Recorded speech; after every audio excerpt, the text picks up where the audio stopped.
The explosion ripped through the silence of space, sending debris flying in all directions as the small cargo ship's engine core overheated. Peter Quinn's escape pod tumbled away from the disintegrating vessel, its emergency thrusters sputtering as they fought to stabilize the trajectory. Inside, Peter gripped the harness straps cutting into his shoulders, his knuckles white as the pod shuddered violently. "Mayday! Mayday! This is Earth Cargo Transport 447B Escape Pod. My ship has experienced catastrophic engine failure. Requesting immediate assistance from any vessels in the Orion Cygnus sector," Peter called out, his voice steady despite the chaos around him. The communications panel only returned static. Peter checked the nav system. He was drifting toward an uncharted planet in a system he'd never heard of. The life support indicators showed green, but fuel reserves were critically low. Without assistance, the pod would be pulled into the planet's gravitational field, and there would be no way to control the descent. "Computer, analyze atmosphere of approaching planet," Peter commanded. "Analyzing," the computer's monotone voice replied. "Atmosphere contains oxygen, nitrogen, and trace elements compatible with human respiration. Warning, surface temperature registers at 48 degrees Celsius. Unsafe for prolonged human exposure." Peter grimaced. That was hot, but survivable with proper precautions. He'd worked on terraforming projects on Mercury's dayside, where temperatures could soar much higher. The real question was whether anything else on that planet might kill him before the heat had a chance. "Computer, adjust trajectory. Prepare for emergency landing procedures." Unable to comply, fuel reserves insufficient for controlled descent. Peter swore under his breath. "Then give me manual control. I'll glide this thing down as best I can." The pod's descent was anything but smooth. The heat shields glowed cherry red as they cut through the atmosphere, and Peter's teeth rattled in his skull. When the parachute deployed, it jerked the pod so hard that Peter nearly blacked out. He fought to remain conscious as the ground rushed up to meet him. The impact came with a bone-jarring crunch. Peter's head snapped forward, then back against the padded headrest. For several long moments he sat in silence, assessing his body for injuries. His right arm throbbed, possibly broken, and a warm trickle of blood ran down his face from a cut above his eyebrow. "Computer, damage report. Life support damaged. Oxygen recycling at 40% capacity. Communication systems offline. External temperature 49 degrees Celsius and rising." Peter unbuckled his harness with his left hand, wincing as the movement jostled his injured arm.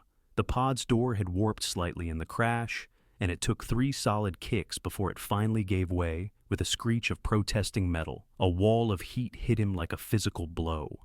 The landscape outside was alien, but not entirely unfamiliar rocky terrain, with sparse vegetation resembling Earth's desert succulents, but with deep purple hues instead of green. 2 suns blazed overhead in a burnt orange sky. "Great," Peter muttered. Stranded on a desert planet with a broken arm and no way to call for help. He ducked back into the relative coolness of the pod and took inventory of his emergency supplies.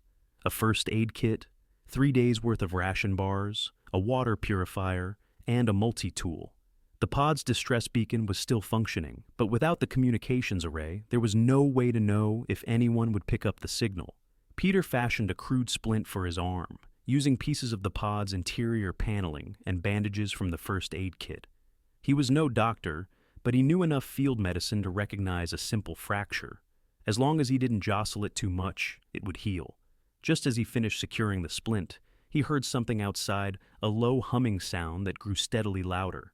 Peter grabbed the multi-tool, its blade extended, and cautiously peered out of the pod door. A sleek, silvery craft was descending toward him, hovering about 20 meters above the ground. It was unlike any Earth vessel he'd ever seen, with no visible thrusters or engines. The craft settled gently onto the rocky soil, kicking up a small cloud of dust. A panel slid open in the side of the vessel, and 3 figures emerged. They were unmistakably not human, tall and slender, with pale blue skin that seemed to shimmer in the intense heat. They moved with a fluid grace that suggested they were perfectly adapted to this environment. Their large, almond-shaped eyes were protected by what looked like natural nictitating membranes, and they wore no protective gear, despite the scorching temperature. Peter stood in the doorway of his pod, multi-tool held loosely at his side. There was no point in showing aggression if they wanted him dead. They could have simply ignored his distress beacon. The tallest of the three aliens approached, stopping a few meters away. Its head tilted to one side in what Peter hoped was curiosity rather than a predatory assessment. "You survive?" The words came out in halting, accented English, as if the alien was using a translation device. "Yes," Peter replied, keeping his voice calm and clear. "My ship was destroyed. This is my escape pod." The alien gestured to Peter's injured arm. "You damaged. Need medical assistance." It wasn't a question, but Peter nodded anyway. "Yes, my arm is broken and I have some cuts. Nothing life-threatening, but I could use help." The alien turned and spoke to its companions in a series of clicks and whistles. One of them returned to their ship while the other approached, carrying what appeared to be a medical scanner. "I am Xerax, medical officer," the newcomer said, its English more fluid than the first alien's. "This is T-Cole, our captain. We detected your distress signal and came to investigate." "Peter Quinn," Peter introduced himself, "human, from Earth. Thank you for responding to my beacon." Xerax ran the scanner over Peter's body, focusing particularly on his injured arm and the cut on his forehead. The device emitted a soft, pulsing light, but made no sound. "Interesting," Xerax said, examining the readings. "Your body temperature is far below normal parameters for this environment, yet you show no signs of hypothermia." Peter frowned. "My body temperature is normal for a human. About 37 degrees Celsius." This seemed to surprise both aliens. T-Cole stepped forward. "But external temperature is 50 degrees Celsius. How are you functioning? Our scans indicate your species has very narrow temperature tolerance." "It's hot, definitely," Peter admitted. "But humans can survive in this heat for short periods. We'd need shelter and plenty of water for long-term survival. But it's not immediately fatal." Xerax and T-Cole exchanged looks that Peter couldn't interpret. Then Xerax said, "You must come to our medical facility. Your injuries require treatment, and we need to monitor your condition in this heat." Peter hesitated. Going with unknown aliens to an unknown location wasn't exactly standard survival protocol, but his options were limited. Stay here with dwindling supplies and a broken arm, or accept help from the only sentient life he'd encountered. "Will I be able to contact Earth? Let them know I'm alive?" "We will assist with communications once your medical needs are addressed," T-Cole said. "Our vessel has long-range capabilities." That decided it. Peter gathered his emergency kit and followed the aliens to their ship. The interior was mercifully cooler than the outside, though still warmer than Peter found comfortable. The design was minimalist but elegant, with curved walls and control panels that seemed to respond to touch and gesture. They guided him to what was clearly a medical bay, with several bed-like platforms and various instruments attached to articulated arms hanging from the ceiling. Xerax directed Peter to lie down on one of the platforms. "This will scan your internal structure to assess damage," Xerax explained, activating one of the ceiling-mounted devices. "Please remain still." A beam of pale green light passed over Peter's body from head to toe, then back again. A three-dimensional holographic image of his skeletal structure appeared above him, rotating slowly. The fracture in his right radius was clearly visible. "Clean break," Xerax commented. "Easily repaired, but your core temperature concerns me. It is dangerously low."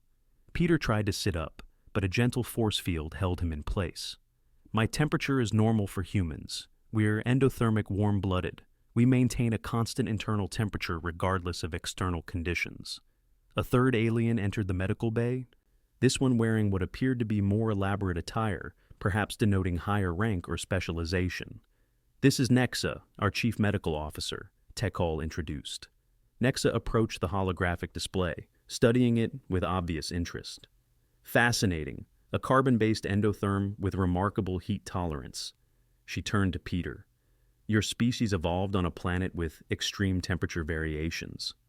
"Earth has a wide range of climates," Peter explained, "from Arctic regions below freezing to deserts that can reach temperatures similar to what's outside. Humans have adapted to live in all of them, with appropriate shelter and technology." Nexa's large eyes blinked slowly. "Yet your natural body temperature is only 37 degrees. Our scans indicate severe damage should occur at external temperatures above 45 degrees. How do you compensate? Peter tried to explain human thermoregulation, sweating, vasodilation, behavioral adaptations, but the aliens seemed skeptical. We will treat your injuries, Nexa decided, and then conduct further studies. Your physiological adaptations could be valuable to our understanding of carbon-based life. The treatment was surprisingly quick and painless. Xerax applied a device to Peter's broken arm that emitted a low-frequency vibration. Peter watched in amazement as the holographic image showed the broken bone ends aligning perfectly and fusing together. Accelerated osteogenesis, Xerax explained. The device stimulates your body's natural healing processes. The bone will be completely healed within hours, though you may experience some soreness. Next, a small robotic arm approached Peter's forehead, spraying a clear substance onto the cut. The bleeding stopped immediately, and the edges of the wound began to draw together. Biosynthetic sealant, Nexa said. It will dissolve as your skin regenerates. Throughout the treatment, Peter noticed the medical team constantly adjusting the temperature in the room, gradually lowering it. They were also monitoring his vital signs with obvious concern. Your heart rate is elevated, Nexa observed. Are you experiencing distress? I'm fine, Peter assured her. Slightly nervous about being treated by alien doctors, but that's normal. The heart rate is probably due to the heat stress. This seemed to alarm the medical team. Nexa immediately issued commands in their native language, and the temperature in the room dropped several more degrees. We are adjusting to what our database suggests is an optimal environment for your species, Nexa explained. We apologize for subjecting you to dangerous conditions. The room was now a comfortable 22 degrees Celsius, and Peter felt the tension in his muscles ease. This is perfect, thank you. But I should explain what you consider dangerous heat. We humans sometimes call summer. The alien doctors exchanged glances again. Nexa approached with what appeared to be a data pad. Summer? This is a designation for a high-temperature season on your planet? Yes, Peter confirmed. Earth rotates around our sun in an elliptical orbit, which creates seasons. Summer is when a hemisphere is tilted toward the sun, creating higher temperatures. And humans willingly remain in these conditions? Tikol asked incredulously. Peter couldn't help but laugh. Of course. People go to the beach, have picnics, swim in the ocean. Some places on Earth regularly reach temperatures of 40 to 45 degrees in summer. It's hot, but with proper hydration and occasional cooling, it's perfectly safe for most humans. The medical team huddled together, conferring in their clicking language. When they turned back to Peter, Nexa's expression, as far as Peter could interpret alien facial cues, seemed deeply concerned. We have received permission to bring you to our main medical research facility, she announced. Your physiological adaptations to extreme heat are unprecedented in our database of carbon-based life forms. We believe studying these adaptations could benefit both our species. Peter sat up, the force field having been deactivated after his treatment. I appreciate the medical help, but I need to contact Earth and arrange for transport home. I can't just disappear into alien medical research. Tikol stepped forward. We understand your concern. You will be treated as an honored guest, not a research subject. We will assist with contacting your people, but our facility is better equipped for both your comfort and for scientific exchange. The journey will take approximately 3 of your Earth days. Peter considered his options. His arm was already feeling better, and the cut on his forehead no longer hurt. These aliens had advanced medical technology and seemed genuinely interested in peaceful contact. Plus, he had little choice. His escape pod was damaged beyond repair, and he had no other way off this planet. All right, he agreed. I'll go with you to your facility. But I want regular updates on our progress contacting Earth, and I need assurances that I'll be free to leave when a rescue ship arrives. You have our word, Nexa said solemnly. Now, we must prepare for departure. Xerax will show you to quarters that have been adapted for your environmental needs. Xerax led Peter through the curving corridors of the ship to a small but comfortable room. It contained a bed-like structure, a table, and what appeared to be a food preparation area. A window looked out onto the barren landscape. We will depart soon, Xerax informed him. This room is equipped with temperature controls, Please adjust to your preference. The food synthesizer is programmed with nutrients compatible with your biology. After Zyrax left, Peter explored his quarters. The temperature controls were intuitive, and he set them to a comfortable 22 degrees. The food synthesizer had a simple interface, and after some experimentation, he managed to produce something that resembled a protein bar. It tasted bland but not unpleasant. Peter felt the subtle shift as the ship lifted off from the planet's surface. Through the window, he watched the orange landscape recede. Despite his situation, he couldn't help feeling a thrill of excitement. He was the first human to make contact with this alien species, traveling on their spacecraft to an unknown destination. It was the kind of adventure he dreamed of as a child, staring up at the stars. The journey passed more quickly than Peter expected. Zyrax visited regularly to check on his condition and ask questions about human physiology. Takol came once to inform him that they had sent a message to Earth's Space Command with his coordinates and status, but that it would take time to receive a response due to the distance. On the third day, Nexa arrived at his quarters. "We are approaching Zentara, our medical research outpost. I thought you might like to observe our arrival." Peter followed her to the ship's bridge, a spacious command center where several aliens worked at curved consoles. A large view screen showed their approach to a massive space station orbiting a blue-green planet.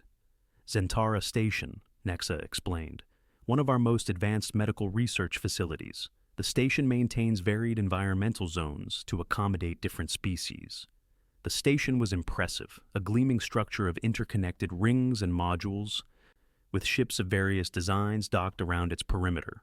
As they drew closer, Peter could see activity through illuminated viewports, aliens moving about their business in what appeared to be a thriving community. Their ship docked smoothly, and soon Peter was following his alien hosts through the station's wide corridors. The architecture was similar to the ship-curved lines and seamless transitions between different areas.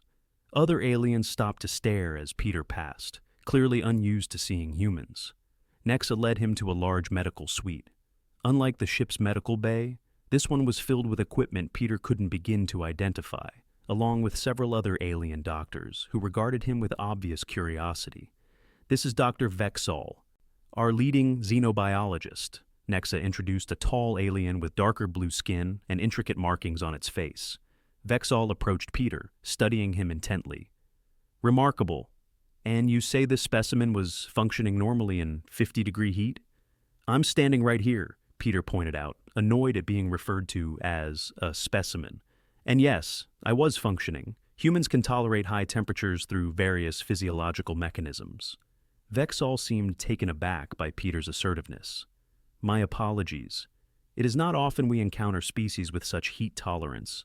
Most carbon-based life forms we've studied begin to experience protein degradation at temperatures above 40 degrees. Humans have evolved efficient cooling systems," Peter explained. "We sweat, which creates evaporative cooling. Our circulatory system diverts blood flow to the skin to release heat. We can also modify our behavior seeking shade, drinking water, reducing activity." The medical team listened with rapt attention as Peter described human thermoregulation. They conducted a series of non-invasive scans and tests, measuring his response to different temperatures in a controlled environment. "Your perspiration mechanism is particularly efficient," Vexol noted, examining data from the tests. "The combination of high surface area to volume ratio and distributed sweat glands creates a remarkably effective cooling system." "It's not perfect," Peter admitted. "Humans can still suffer heat stroke if conditions are extreme enough. And we need to replace the water and electrolytes lost through sweating." This led to more questions about human hydration needs and the composition of sweat. The aliens were particularly interested in the role of salt in the human body. Their own biology used a different mineral for similar functions. After several hours of testing and discussion, Nexa announced that they would continue the next day.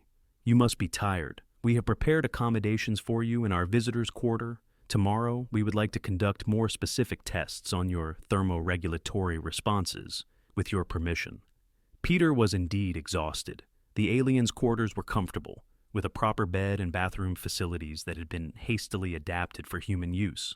Before sleeping, he recorded a log of his experiences, hoping that someday he would be able to share this incredible first contact with his fellow humans.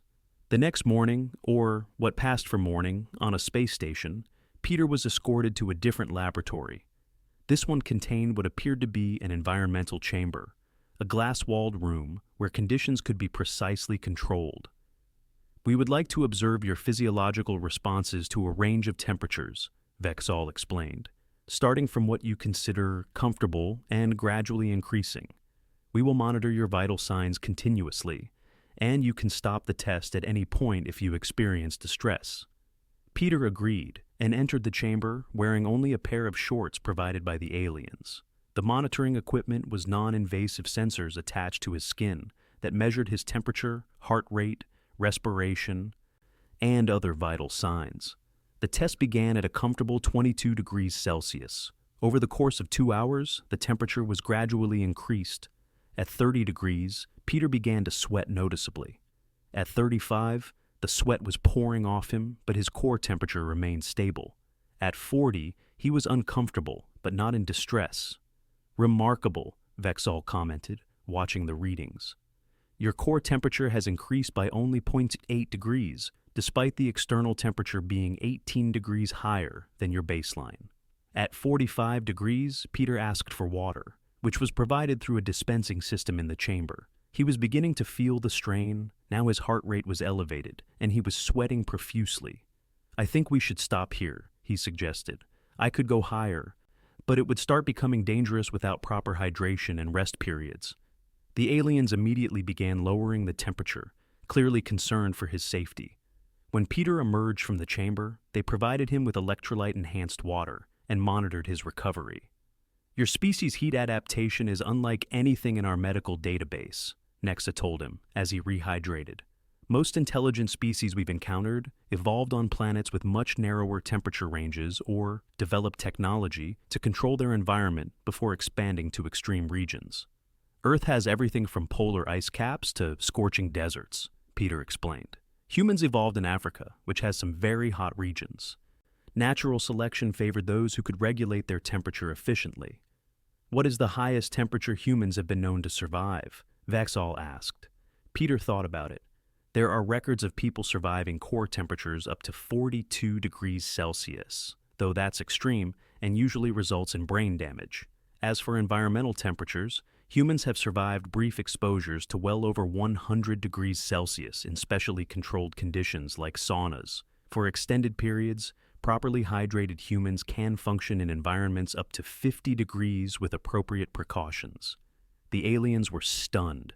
Their own species, Peter learned, had evolved on a planet with a very stable climate and narrow temperature range. Temperatures above 40 degrees Celsius were considered extremely dangerous for them, despite their seemingly heat-adapted appearance.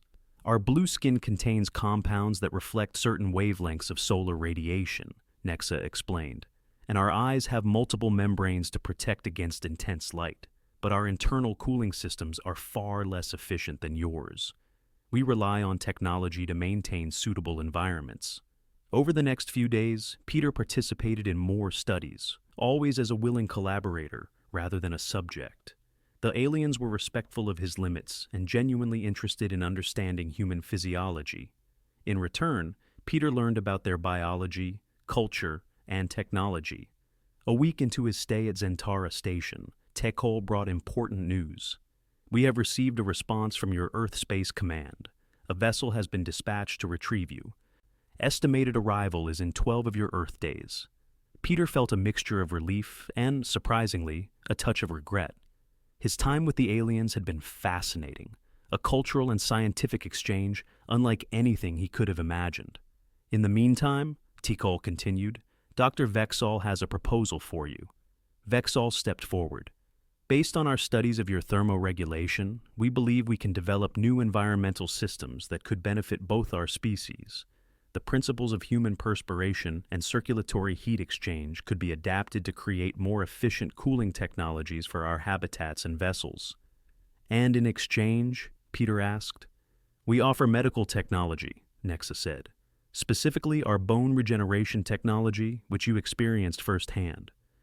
We understand that such injuries on Earth often require lengthy recovery periods. It was a fair exchange human biological principles for alien medical technology.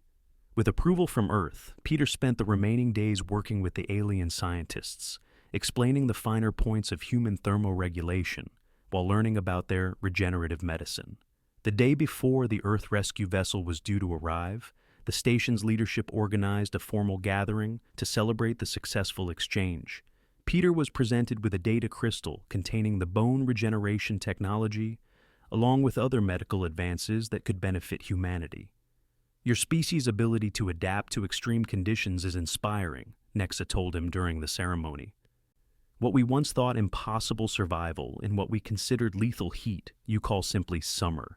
It reminds us that life finds remarkable ways to thrive, even in challenging environments. Peter presented the aliens with a comprehensive database on human physiology and environmental adaptation that he had compiled during his stay. This contains detailed information about how humans have adapted to every environment on Earth, from the coldest polar regions to the hottest deserts. I hope it helps you develop new technologies and perhaps better understand the diversity of life in our galaxy. The Earth rescue ship arrived exactly on schedule, a sleek diplomatic vessel sent specifically to establish formal relations with the newly discovered alien civilization. Captain Sarah Mitchell greeted Peter warmly. "You've caused quite a stir back home, Mr. Quinn," she told him. "First contact with a new alien species, and you managed to impress them with your ability to sweat." Her tone was teasing, but respectful. "Sometimes the most basic adaptations are the most impressive," Peter replied with a smile. "Their medical technology is decades ahead of ours, Captain. The exchange we've established could benefit both our species enormously." The diplomatic team spent several days in discussions with the station's leadership, formalizing the scientific exchange and establishing protocols for future contact. Peter served as an advisor, helping bridge the cultural and biological gaps in understanding. When it was finally time to depart, Peter said his goodbyes to the alien medical team who had saved his life and become his colleagues. "We have added a new parameter to our emergency rescue protocols," Nexa informed him. "We will no longer assume that a body temperature of 37 degrees Celsius indicates a medical emergency for all species." Peter laughed. "That's probably wise. The galaxy is full of surprising adaptations." "Perhaps someday I might visit your planet," Vexal said, "to experience this summer phenomenon firsthand, with appropriate protective measures, of course." "You'd be welcome," Peter assured him, "though we might start you off with a mild spring day." As the Earth ship pulled away from Zentara Station, Peter watched the alien facility recede through the viewport. What had begun as a disaster, a cargo ship explosion that nearly killed him, had transformed into one of the most significant first contact events in human history. Captain Mitchell joined him at the viewport. "Your mission report makes fascinating reading, Quinn. Alien doctors said no one could survive the heat. The human called it summer. That line's going to go down in the history books." Peter smiled, thinking of the future. Earth and Zentara would exchange knowledge, technology, and perhaps someday casual visitors, all because of a crashed escape pod and the human body's remarkable ability to sweat. "It's strange to think," he said, "that something as mundane as sweating could become the foundation for interstellar diplomacy." "That's how it often works," Mitchell replied. "The things we take for granted about ourselves can be the most extraordinary to others. Your accident may have just opened the door to a whole new era of galactic cooperation." As Earth's ship entered hyperspace for the journey home, Peter took one last look at the alien station through the closing viewport. The medical data crystal in his pocket contained technology that would save countless human lives, and somewhere on that station, his explanations of human thermoregulation were already being used to develop new environmental systems. Not bad, he thought, for a cargo pilot who'd just been trying to survive a crash landing on a hot day. The journey back to Earth would take 3 weeks at maximum speed. Peter spent the time working with the ship's science team, explaining everything he'd learned about alien biology and helping prepare the groundwork for implementing their medical technology and human healthcare systems. When they finally reached Earth orbit, Peter looked down at the blue-green planet with new eyes. From space, it didn't look so different from the alien worlds he'd seen, but he knew that its wide range of environments had shaped humanity in ways that made them unique in the galaxy, adaptable, resilient, and capable of thriving in conditions that other species considered impossible. As the ship began its descent toward the landing facility in Geneva, where representatives from Earth's unified government waited to debrief him, Peter Quinn smiled to himself. The universe was vast and full of wonders, but sometimes the most extraordinary things were the ones we carried with us every day, like the simple, remarkable ability to survive the heat of summer.